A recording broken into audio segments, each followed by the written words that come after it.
Good morning. So, in the previous class we discussed about the different type of deposits which the commercial banks always provide to the different customers, and as well as that the calculation of the effective interest rate and the different type of interest rates calculation for the different type of deposits.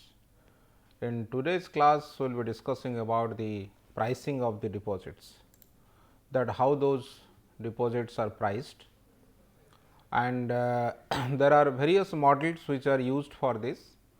One is your cost plus profit margin, then another one is the application of the marginal cost, and other one is that on the basis of the relationship between the banks and the customer. So, there are three methods specifically is used by the commercial banks for pricing the deposits, and the basic principle of the pricing of the deposit is that whatever deposit cost the commercial banks always incur, the price should be determined in such a way that the cost whatever the banks always incur, that should be covered up, and apart from that there is some kind of profit margin should be involved into that. So, this is the basic principle, but the concept here is that whether you should go for a application of the average cost or we should go for a application of the marginal cost. So, in this context, if you talk about that there is a dilemma that or some kind of trade off between the interest rates which is provided for the deposits, and as well as we can say that the price of the deposits what the banks decide whether that particular deposit is going to cover up the cost what they are incurring for maintaining those deposits. Because the banks if they will maintain a high interest rate, then the more customers will be attracted to deposit the money in the bank. But sometimes what happens that the banks should avoid paying very high interest rate. The reason is that the potential profit margin what they want to maintain, that can be always reduced. So, if they will keep high margin or they want to maintain a high profit margin, then the interest rates of the deposit should be low. But if the interest rate will be low, then obviously the availability of the deposits to the bank will be less.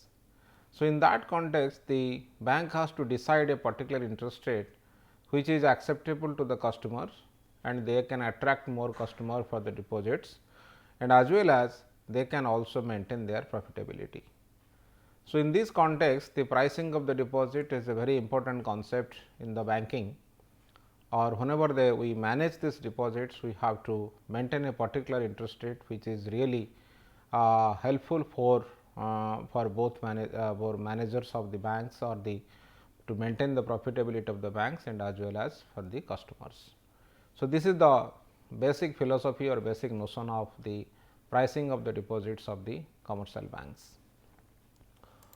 So, in this context we have to keep certain things in the mind, that whenever we talk about the deposits in the different forms, and here we talk about the interest bearing checkable deposits which offered basically a opportunity to consider the pricing of the deposit services. Already in the beginning we said that the cost pricing what basically they have to maintain, that cost pricing of the deposit has to be always kept in the mind whenever the pricing of the deposits are made.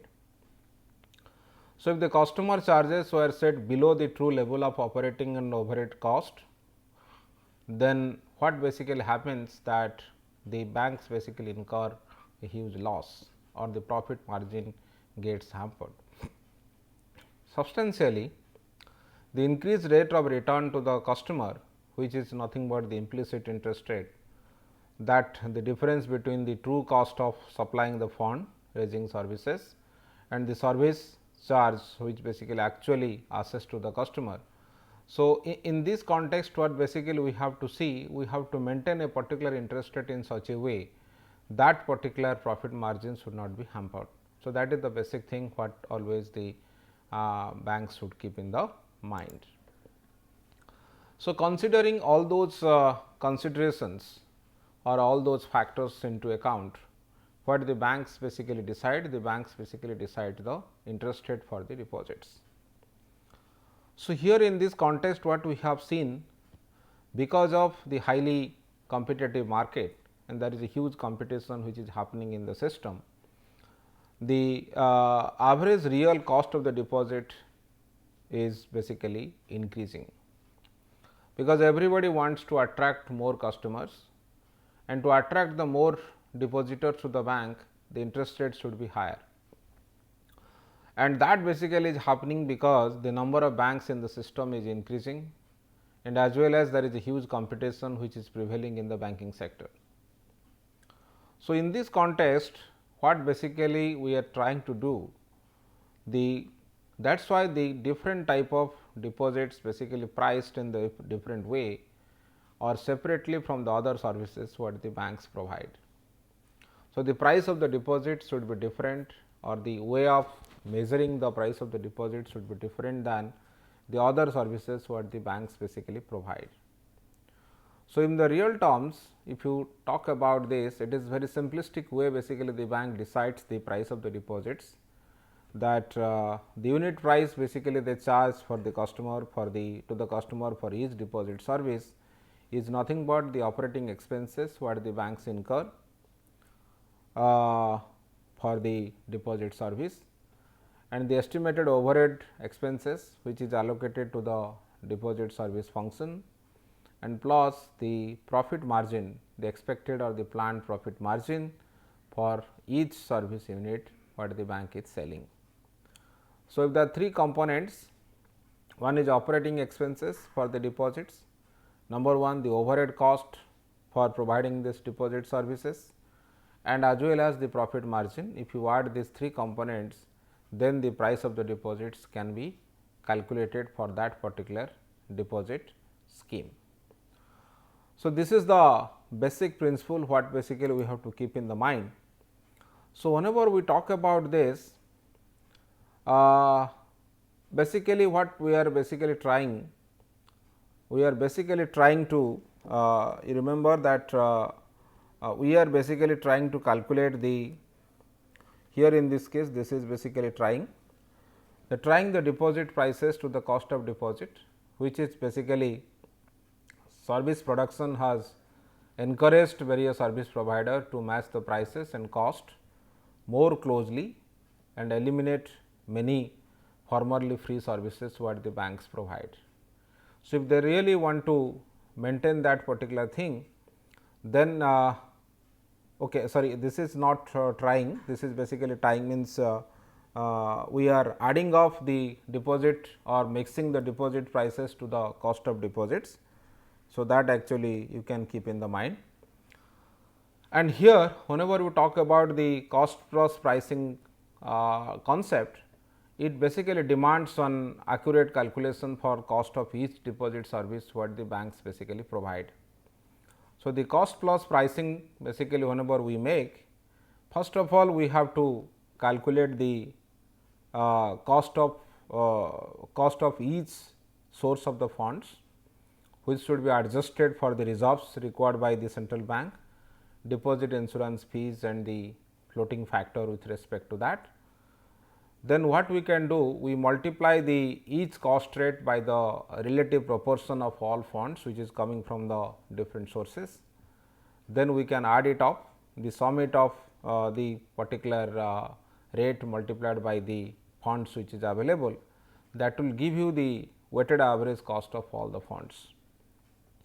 So, for that we have to know that how much cost we are incurring for each type of deposits, and as well as how much money or how much sources of funds are involved with respect to that.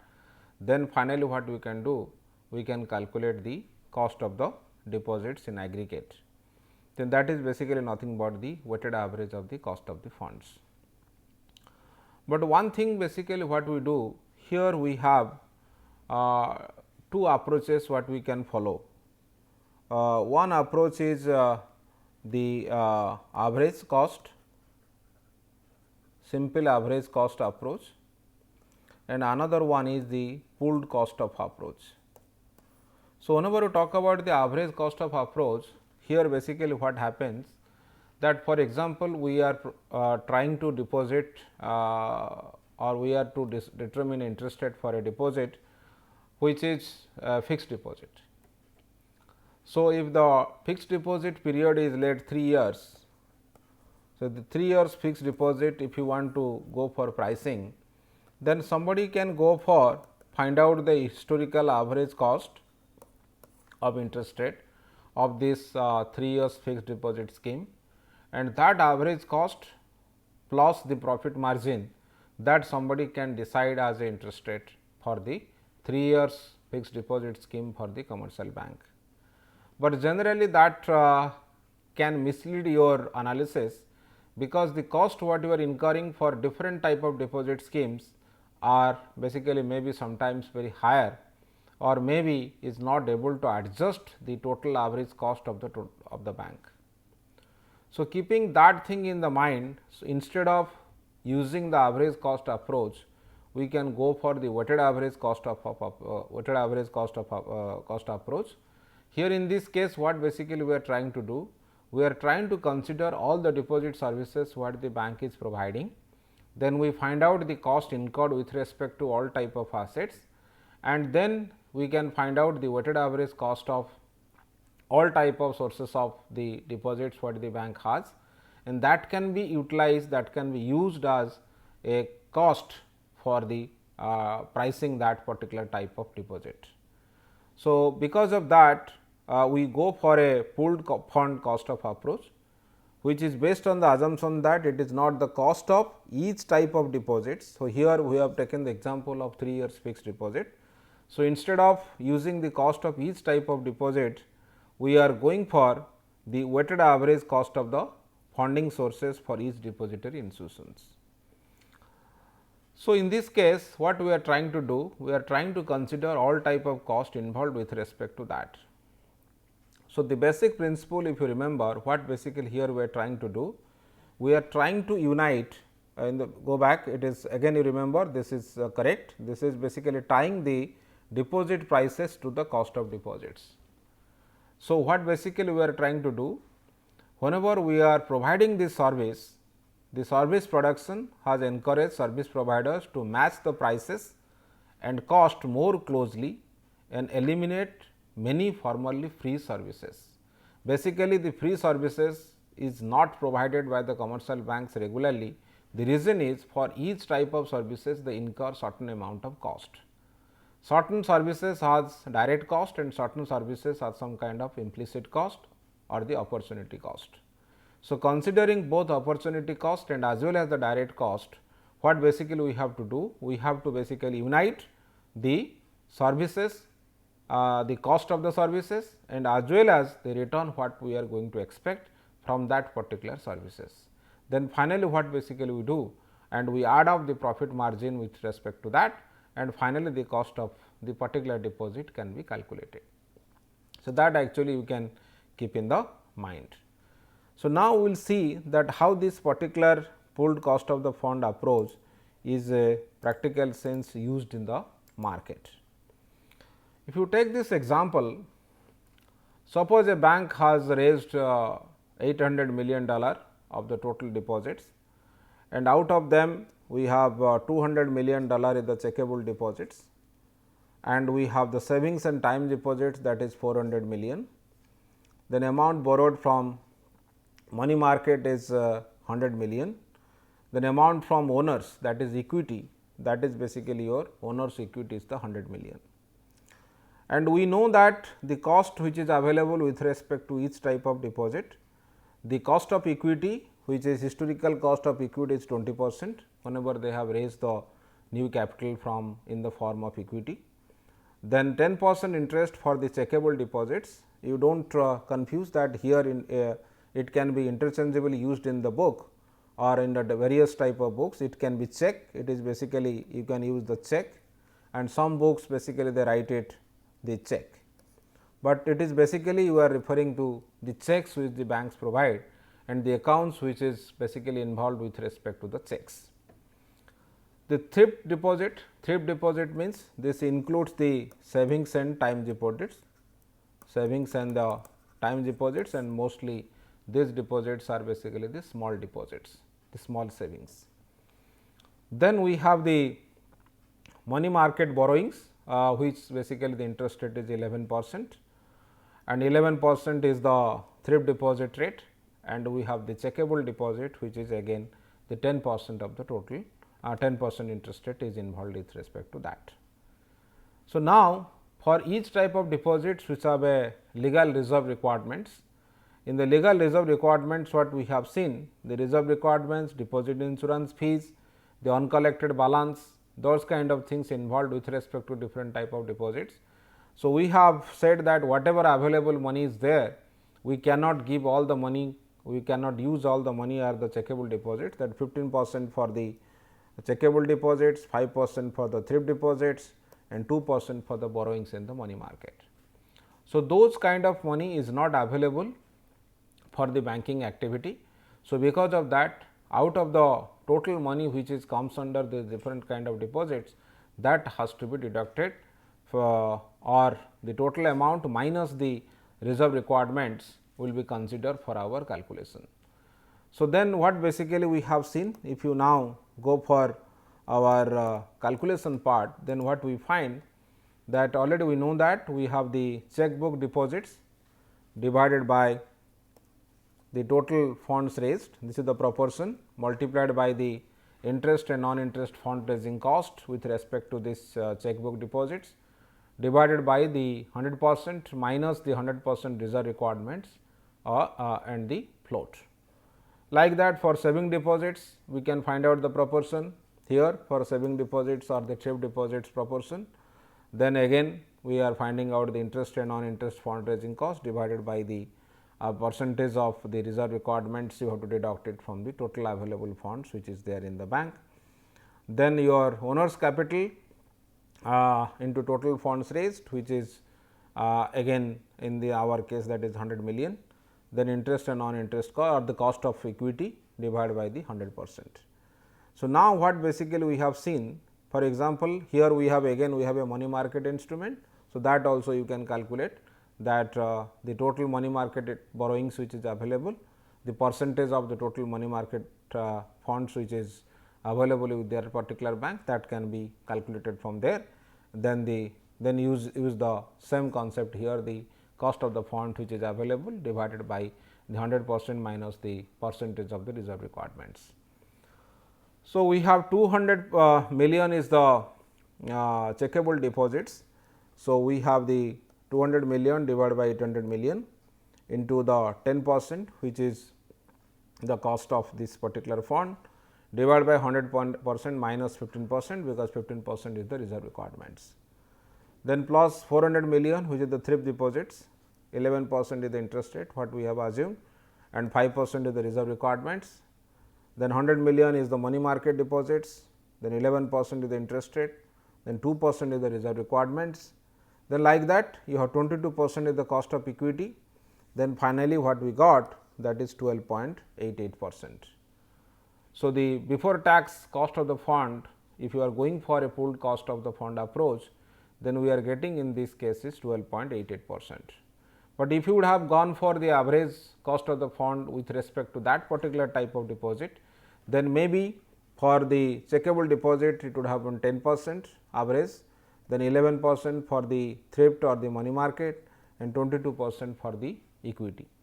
But in this case what basically we have seen that the weighted average cost of the fund for that particular bank is 12.88%. So, after that we can add the profit margin and the other things which can give you the idea that what kind of interest rate should be adopted for different type of deposit which the banks provide. Then we can come to the marginal cost approach. This is basically another approach. As usual, you know what do we mean by the marginal cost. The marginal cost is basically the additional cost for bringing the new funds. Whenever we are adding one extra unit of the particular sources to the existing sources, then how much cost we are incurring, that is basically called as the marginal cost. And whenever we are going for the marginal cost approach, we have to use the marginal cost, not the historical average cost for the calculation. So, marginal cost basically will have a better kind of idea, because how much unit cost we are incurring with respect to the service provided with respect to a deposit, that should be considered whenever we calculate the cost of the deposit, instead of using the average cost or the average historical cost what we have incurred to maintain that deposit scheme with that particular bank. So, the why basically we cannot use this historical average cost, because over the period there are many changes, frequent changes are happening with respect to the interest rate due to different kind of factors, and if the interest rate will change, that will have some kind of misleading results whenever we use that historical average cost for our calculations. So, for example, if interest rates are declining, then the marginal cost of raising new funds may fall below the historical average cost, but if the interest rate is increasing, then the marginal cost of today's new money may substantially exceed the historical cost. So, historical cost may not give you the actual or the real interest cost what we are bearing with respect to that particular type of deposits, but whenever we are going for the marginal cost, that gives you a better idea of the existing cost what the bank is incurring with respect to the new services what they provide or new additions they are making to the existing deposit schemes. So, this is basically the marginal cost approach. So, that also is quite relevant in very realistic in the sense that it gives you the actual idea about the interest rate which is prevailing in the market. So, whenever we go for marginal cost, why basically how basically it is the concept is considered. For example, if you say that a bank, if they will keep your interest rate as 5%, then they are expecting that they will get some 25 million deposits.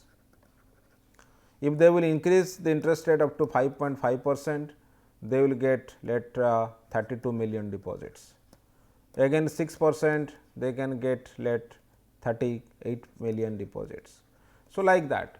So, in this context, whenever they are increasing the interest rates, the expected amount of deposits also changing. So, in that particular point of time, how this particular bank decides the interest rate, what exact interest rate out of all those scenarios, what interest rate should be fixed, by that the bank can able to fulfill their objectives in terms of maintaining the profitability and as well as the liquidity. So, therefore, there are two things we always consider, one is marginal cost, another one is the marginal cost rate. What is marginal cost? Marginal cost is nothing but the change in the total cost, which is calculated in this way. The new interest rate what we are going to prevail for that particular deposit scheme multiplied by the total funds raised minus the old interest rate into the total funds raised at the old rate. The new total funds raised at the new rate minus the old interest rate multiplied by the total funds raised at old rate. And marginal cost rate is nothing but the change in the total cost, which is nothing but the marginal cost divided by the additional funds raised. So, in this context, if you see the example, then how basically it works, then we can get a better idea with respect to that. Then if you see that there is a bank here, if the bank is providing 7% interest, they are able to they are expecting that they will have a deposit of the $30 million. If they will increase the 7.5%, they will get 60 million. If they will increase the 8%, then 90 million, then 8.5%, 120, like that, 9%, 150, like that. And here if they are going to invest that particular fund in the market, they are expecting that they will be getting 10% interest. So, now if you want to calculate this, then the total interest cost what they are bearing 30 into 7%, that is 2.1, 60 into 7, 4.5 and all these things. Then they can calculate the marginal cost. The marginal cost is nothing but this minus this, this minus this, this minus this, this minus this. So, they got the marginal cost from here. Then they can calculate the marginal cost and the money which is basically they have the marginal cost as a percentage of the new funds. The new funds whatever they have attracted, that basically that 30 million, here they have attracted 30 million. They can find out the percentage of that, the marginal cost as a percentage of the new funds which they are attracting. then the expected revenue what they are generating, that is 30%, then the difference between the marginal revenue and marginal cost is this, then finally your total profit basically they are generating in this way. So, this is the way basically the marginal cost of the fund can be used whenever they want to price the deposit schemes in the market. So, marginal cost basically approach provides the information on setting the deposit interest rate, deciding how far the institution should go in expanding its deposit base before the added cost of deposit growth catches up with the additional revenue and the total profit begins to decline, and when profit starts to fall, either find the new sources of funding with lower marginal cost or identify the new assets which promising the greater marginal revenue, or they can change both. So, this is the way the marginal cost approach basically helps the banks to go for a realistic price determination of the deposits. Then we have another concept that is called the conditional pricing. The conditional pricing is basically what? The depository basically sets up a schedule of fees in which the customer pays a low fee or the no fee if the deposit balance remains above minimum level, but faces a higher fee if the average balance falls below the minimum level. So, the customer basically pays a price which is conditional on how they are going to use that particular deposit. So, the deposit prices vary based on many factors like number of transactions in that particular account, the average balance held in that account for a stipulated period or designated period, a minimum balance has to be maintained. Then the maturity of deposits in weeks or days or months, that also should be kept in the mind. Higher the maturity period, more the deposit interest rate. Then we have classified this different kind of pricing with respect to this conditional pricing. The Dunham basically classified this account in three broad category. One is your flat rate pricing, then you have the free pricing and conditionally free pricing. In this particular context, the flat rate pricing is nothing but the depositor cost is a fixed charge per check, per time or both. Free pricing means absence of monthly account maintenance fee or per transaction charge. It basically for certain customers this kind of services bank can provide whenever they really are generating more revenue from that particular kind of customers money which is deposited in the bank. Then conditionally free pricing, which favors the large denomination deposit because the services are free if the account balance stays above minimal figure. If a minimum balance is maintained in a particular period, then the conditional free pricing also concept can be used for that. So, this is the way the conditional pricing concept works whenever the interest rate determination on various deposit schemes are made by the commercial banks. Then another one is the pricing which is based on the customer relationship. What basically here we are happening in today's context, we have seen there are different type of customers the banks are basically classifying, like your classic customers, preferred customers, all type of customer base they are making. The reason is first of all they want to provide the better services depending upon the customer's worthiness or the customer's contribution to generation of the revenue for the commercial bank, and as well as the amount of money what they are maintaining in a particular period with the commercial banks. So, in this context one customer may have many accounts in a particular bank and one customer might have a single account with a particular bank. So, considering all those factors, the deposit pricing also can be made. So, in this context the bank basically target the best customers to whom they can provide the special treatment according to the number of services what the customer uses. The customer has taken the loan, customer has bought some kind of other services from the what the banks basically provide. So, considering all those factors, the deposit rates may be higher for those kind of customers. So, here but the question here is that sometimes what happens that the special treatment also can go in the different ways. The customers who choose two or more services may be granted lower deposit fees, because banks have seen or banks have provided many kind of services or provide different kind of services to that particular customer, and the customer basically is obliged to get whatever interest rate the bank is basically providing. That is also another theory what basically we can consider.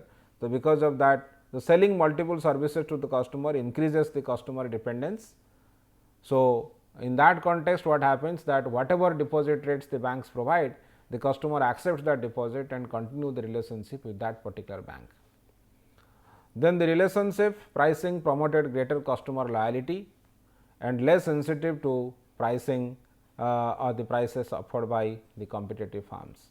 If I am happy with the services of that bank and the customer relationship with that particular bank is good over the time, then even if there is a huge competition, then customer may not change the particular bank to another bank to get that particular service or to have a deposit account there.